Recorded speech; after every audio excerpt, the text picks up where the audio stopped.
ભરૂચના મકતમપુરા બસ સ્ટેશનની જાડેશ્વર રાતોરાત બની ગયેલો ડામરનો રોડ ગોબાચારીનો આક્ષેપ કરવામાં આવ્યા છે।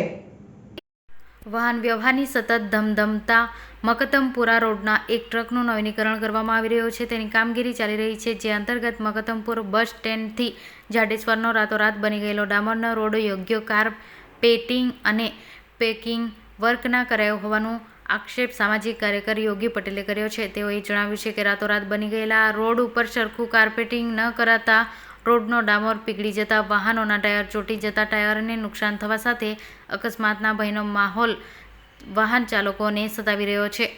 જે ઉપરાંત રોડ પીગળી ડામર રોડની સાઇટમાં આવતા ચાલતા જતા રાહદારીઓને પણ ચાલવામાં મુશ્કેલી પડી રહી છે। આ અંગે તંત્ર દ્વારા યોગ્ય તપાસ કરી ધારાધોરણ મુજબ ગુણવત્તાયુક્ત કામગીરી થાય તેવી માંગ પણ તેઓએ કરી છે।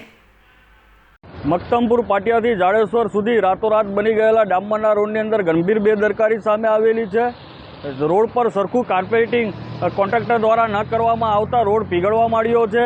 આ રોડ પીગળવાને કારણે ડામર ને ગાડીના ટાયરોમાં ચોંટતા ગાડીના ટાયરને નુકસાન છે, તેમજ ટુ વ્હીલ અને ફોર વ્હીલને અકસ્માતની પણ સંભાવના સેવાઈ રહેલી છે। તદુપરાંત આ રોડ પીગળીને સાઇડ પર આવતા ચાલતા જતા રાહદારીઓને પણ ઘણી મુશ્કેલી પડી રહી છે। આ બાબતે આરએનબી વિભાગ ધ્યાન આપીને તાત્કાલિક ધોરણે આનું સરખી રીતે અને જે નિયમ ધોરણ પ્રમાણે છે એ પ્રમાણેનું કાર્પેટિંગ અને રોડની ગુણવત્તા તપાસે।